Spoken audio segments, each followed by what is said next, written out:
السلام عليكم ورحمة الله وبركاته. أعوذ بالله من الشيطان الرجيم. بسم الله الرحمن الرحيم. الحمد لله نحمده ونستغفره ونعوذ بالله من شرور أنفسنا ومن سيئات أعمالنا.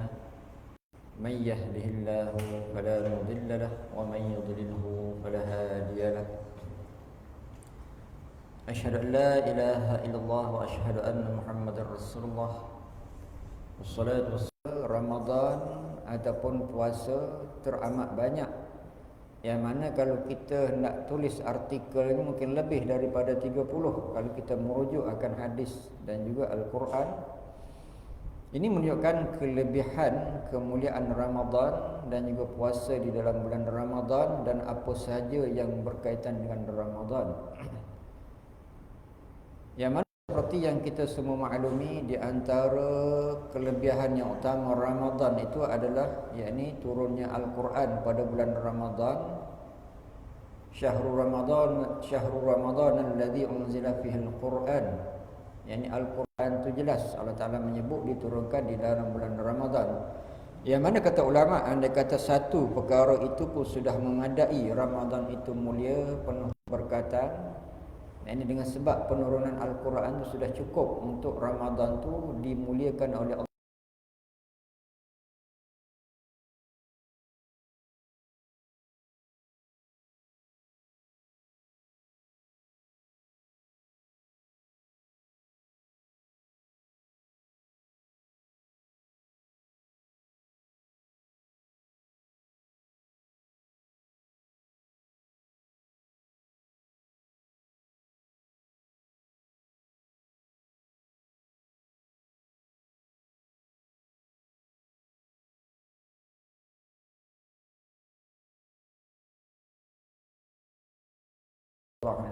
Yakni suruhan berpuasa oleh baginda SAW dan juga perbuatan berpuasa itu yang dipanggil sebagai sunnah qauliyah dilakukan sendiri oleh baginda SAW.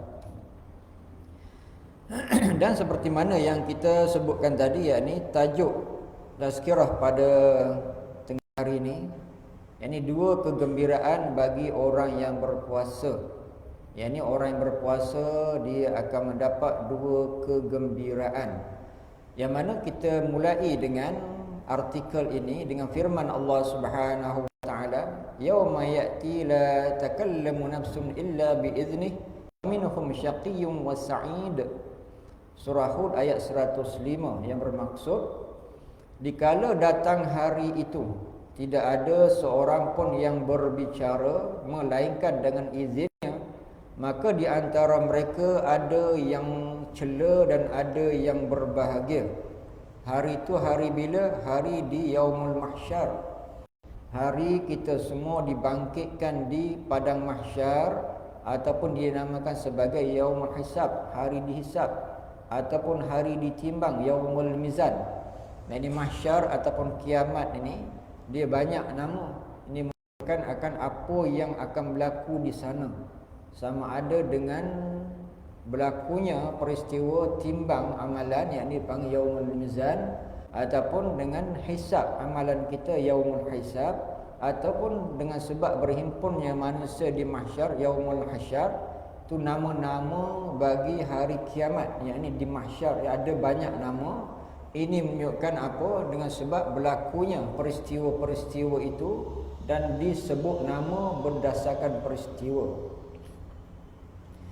Dan pada hari itu, pada hari yang tidak berbicara seorang pun, di hari mahsyar ini tidak ada siapa pun yang boleh berbicara.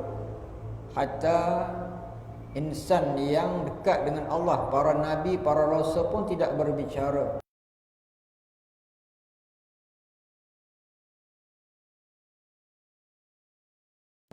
Kepada Allah Subhanahu wa taala, dengan sebab agungnya Allah Subhanahu wa taala, tidak ada siapa pun berani untuk bercakap. Hatta lebih-lebih lagi manusia yang masing-masing bimbang ke mana dia punya pengakhirannya, sama ada syurga ataupun neraka. Lagilah manusia-manusia takut kepada Allah Subhanahu wa taala. Sehingga Allah Subhanahu wa taala menyebut pada hari itu, yauma ya'ti la takallamu nafsun illa biiznih. Dikala datang hari itu tidak ada seorang pun yang berbicara, tak ada seorang pun akan berbicara, walaupun mereka tu dekat dengan Allah, yang insan muqarrabun, yang dekat dengan Allah seperti malaikat ataupun para rasul dekat dengan Allah, di mana tidak akan berbicara melainkan dengan izinnya, illa biiznih. Faminhum syaqiyyun wa sa'id, maka di antara mereka ada celaka dan ada bahagia. Yakni di mahsyar besok ada yang datang kepada Allah di mana nasibnya celaka, dan ada yang datang kepada Allah di mana nasibnya bahagia. Ini bergantung kepada amalan masing-masing masa hidup. Dan kerana itulah Allah Subhanahu wa taala dah pesan kepada kita, yakni manusia dijadikan untuk beribadah kepada Allah Subhanahu wa taala. Hidup ni hanya sementara, tempat untuk mencari bekal akhirat. Sesiapa yang menurut pesan Allah dan Rasul, dia akan bahagia. Sesiapa yang menentang pesan Allah dan Rasul, dia akan celaka. Jadi dua keadaan, tidak ada selain daripada itu, celaka dan bahagia. Seorang yang patuh kepada Allah, taat kepada Allah, bahagia. Seseorang yang ingkar dan melawan Allah Subhanahu wa taala, dia celaka. Dua keadaan sahaja disebut di dalam surah Hud ayat 105. Yang ni orang-orang yang kelak berhadap dengan Allah Subhanahu wa taala, mereka membawa tauhid, iman, Islam, ketaatan, amal soleh dan hati yang selamat. Ia akan mendapat kebahagiaan dan pahala yang tidak akan pernah putus. Inilah mereka yang bahagia, mereka yang akan memperolehi akan kebahagiaan, kesenangan, ketenangan, di mana orang yang membawa tauhid, yakni tauhid itu mengesakan Allah, iman, yakni yakin terhadap apa yang Allah Taala suruh kita imani, Islam, yakni segala amalan-amalan bertepatan dengan kehendak Allah, hukum syarak itu dipanggil Islam, dan juga segala ketaatan dan amal soleh, di mana mereka ini akan bahagia, yang disebut oleh Allah Subhanahu wa taala, yauma la yanfa'u malun wala banun illa man atallaha biqalbin salim, hari yang tidak ada manfaat harta dan anak pinak keturunan, melainkan mereka datang kepada Allah dengan hati yang selamat, qalbin salim. Nah, ini hati yang penuh dengan keimanan, hati yang penuh ketaatan, patuh kepada Allah Subhanahu wa taala. Jadi perkara itu naklah kita letak di dalam hati kita. Kalau kita nak bahagia, yang pertama, yang utamanya hati yang qalbin salim. Apa maksud qalbin salim? Hati yang penuh keimanan terhadap Allah, meyakini segala suruhan Allah, mematuhi akan segala perintah Allah, dan hati ini tidak ada perkara-perkara yang terbelit dengan perkara-perkara dipanggil sebagai mazmumah, sifat-sifat kecelaan tidak ada dalam hati ini. Hati ini hati yang ada sifat-sifat mahmudah, sifat-sifat kepujian sahaja. Inilah hati yang akan bahagia. Yakni seorang tu bahagia dengan sebab hatinya. Dan seterusnya, tidak ada seorang manusia yang inginkan kedukaan, bahkan semua manusia menginginkan kegembiraan. Namun pun begitu, hanya sedikit sahaja yang mendapat kegembiraan sejati. Kebanyakan manusia terjerumus dalam kegembiraan palsu yang penghujungnya adalah kesengsaraan. Kegembiraan hakiki itu hanyalah daripada Allah Subhanahu wa taala. Ini kalau kita sebut kegembiraan, tidak ada siapa, tidak ada seseorang yang ingin kedukaan. Tidak ada seseorang yang ingin hidup dia tu celaka, tidak ada. Semua orang nak bahagia. Jadi bagaimana ramai orang mencari kebahagiaan, tetapi tidak kurang penghujung daripada pencarian itu mereka mendapat kesengsaraan. Berapa ramai yang orang mencari agama, tetapi hujungnya agama yang dicari itu bukan agama indillah, bukan agama di sisi Allah. Sedangkan Allah Subhanahu wa taala sebut al-Islam itu adalah agama di sisi Allah. Dan berapa ramai orang mencari kebahagiaan, tetapi penghujungnya kecelakaan ataupun kedukaan, hatta boleh menyebabkan penyakit. Orang mencari kebahagiaan dengan ubat-ubatan yang terlarang, mencari kebahagiaan dengan minuman-minuman yang merosakkan akal fikiran, penghujungnya kesakitan dan kebinasaan. Mencari kebahagiaan, sedangkan kebahagiaan hakikinya adalah daripada Allah Subhanahu wa taala.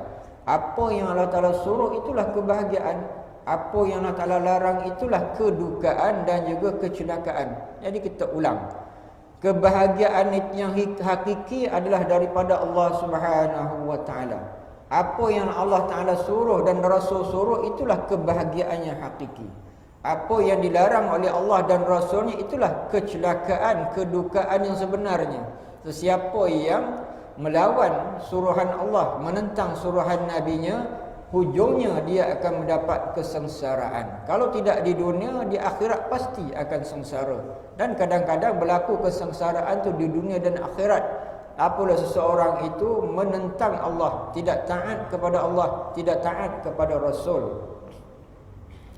Yang mana melalui puasa Allah Subhanahu Wa Taala menjanjikan melalui lisan Rasulnya akan mengurniakan dua kegembiraan kepada orang yang berpuasa. Ini kita sebutkan tadi, kebahagiaan itu adalah milik Allah. Allah Subhanahu Wa Taala menetapkan satu surahan di mana sebalik surahan Allah tu kegembiraan atau kebahagiaan.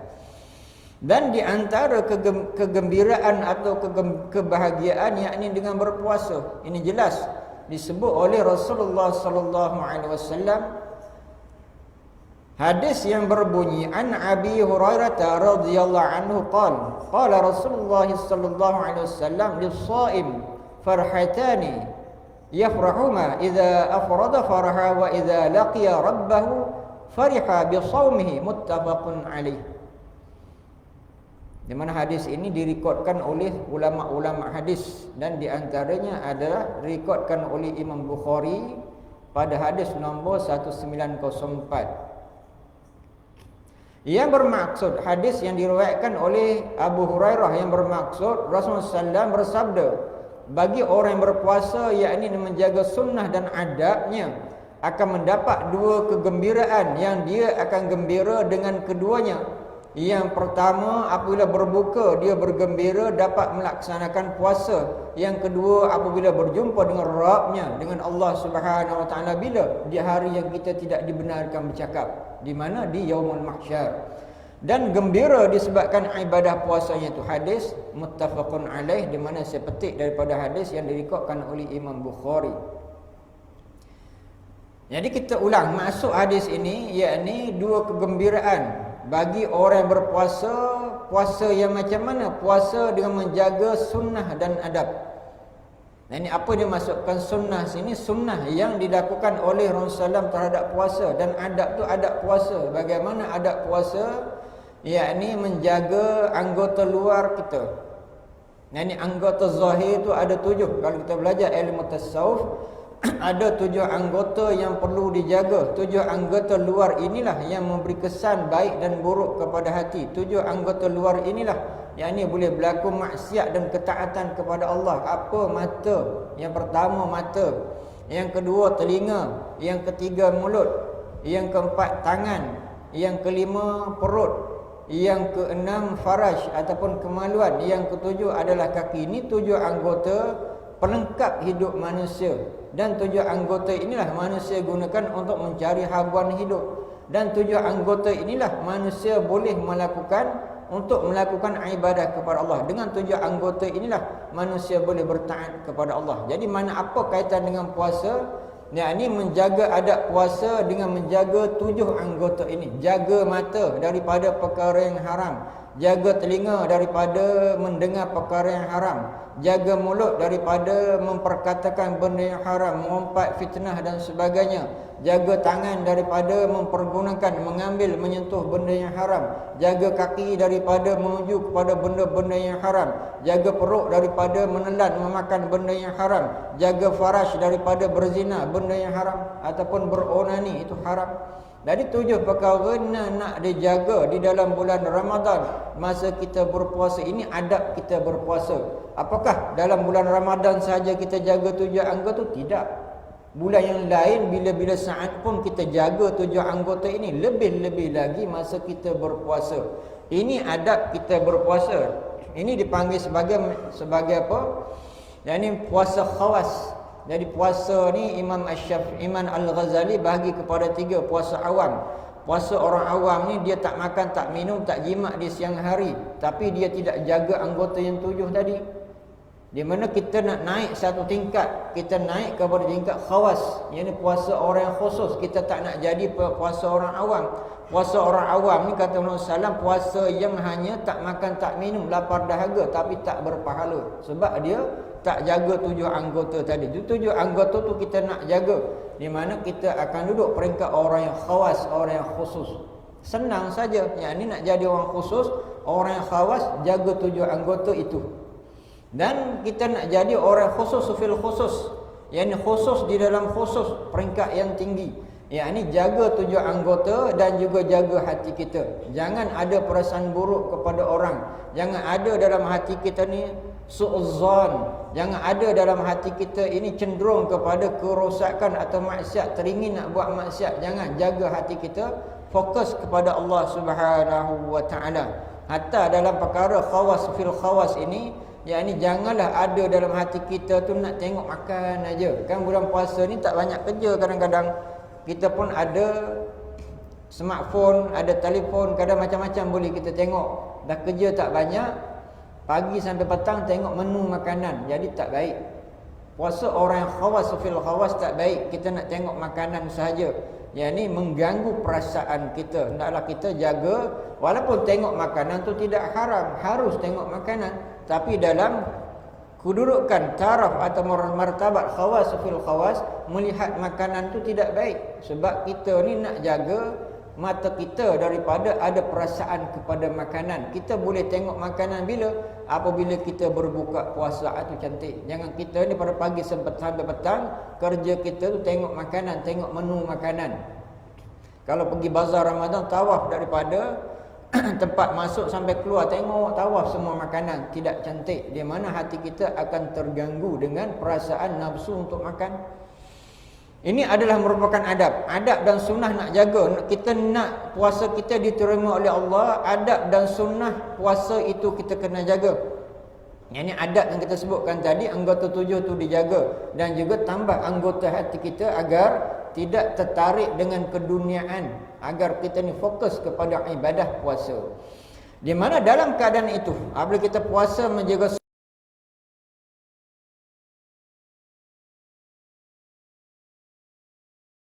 ini yang pertama, gembiranya apabila dia berbuka, dapat berbuka puasa, alhamdulillah sedapnya. Sebab apa? 12 jam, 13 jam kita tak makan tak minum, dapat kita berbuka puasa. Yang ini kita dah jaga segala anggota kita daripada perkara yang tidak baik. Apabila kita dapat berbuka puasa, dapat seteguk air, dapat sebiji buah kurma, kita sangat-sangat gembira. Itu gembira yang pertama.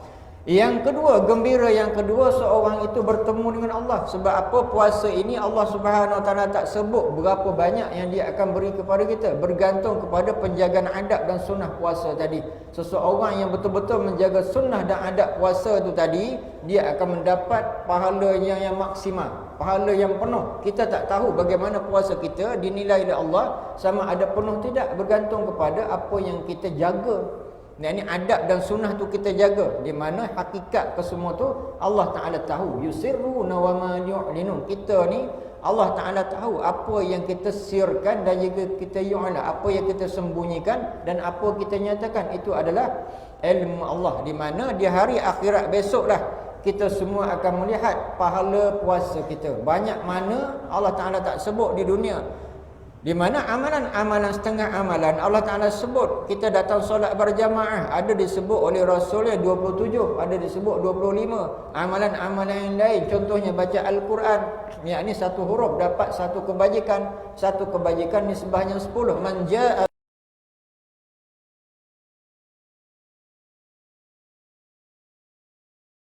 kata 10 bagi dia. Ini jelas. Dalam amalan-amalan selain daripada puasa, Allah Subhanahu Wa Taala dah buat calculation. Allah Subhanahu Wa Taala ada sebut amount dia sendiri. Tapi dalam masalah puasa, Allah Subhanahu Wa Taala tidak sebut. Ini kegembiraan yang kedua. Apabila kita jaga puasa sunnah dan adabnya, kita akan melihat yang ini ibadah puasa kita, masya-Allah, subhanallah, tabarakallah. Dengan sebab kesungguhan kita menjaga sunnah dan adab puasa, puasa kita cukup banyak dia punya pahala gandaan daripada Allah Subhanahu Wa Taala. Dan sebaliknya, kalau kita tidak menjaga sunnah dan adab puasa, mungkin puasa kita kosong. Sebab tak jaga mulut, sebab tak jaga mata, sebab tak jaga telinga. puasa saja mulalah kita buka meja untuk mengumpat. Puasa saja mulalah kita buka meja untuk fitnah. Puasa saja kita mulalah buka meja untuk melaga-lagakan orang. Puasa saja dah tak ada kerja, kita mulalah untuk sangka buruk kepada orang. Yang di mana kesemua amalan ataupun ibadah pahala puasa kita akan hilang.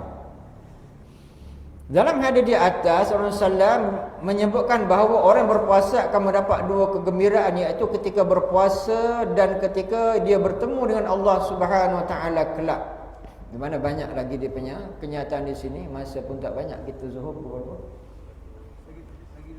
Lagi 5 minit. Saya akan cuba habiskan dalam masa 5 minit ini. Cuma tak habis semua. Kita ambil poin-poin yang berkaitan.